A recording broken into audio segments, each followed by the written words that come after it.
প্রিয় BA first সেমিস্টারের ছাত্রছাত্রীরা, তোমাদের যাদের আইডিসি অনার্স এবং এমডিসির ইতিহাসের পেপার রয়েছে, তাদের জন্য আজকের এই শর্ট ভিডিওতে আমি একটি গুরুত্বপূর্ণ প্রশ্ন নিয়ে আলোচনা করব।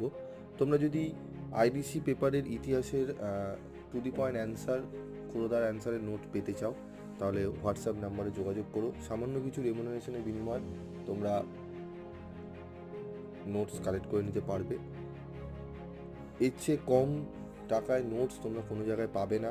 এত সুন্দরভাবে লেখা রয়েছে, তোমরা নিজেই দেখলে বুঝতে পারবে। তো এই প্রশ্নটি হচ্ছে, 1947 সালে বাংলা তথা ভারত ব্যবচ্ছেদ কি অনিবার্য ছিল? এই প্রশ্নের উত্তরটি দেখে নাও, শর্ট ভিডিওতে আমি তুলে ধরেছি। তোমরা উত্তরটি দেখে নিয়ে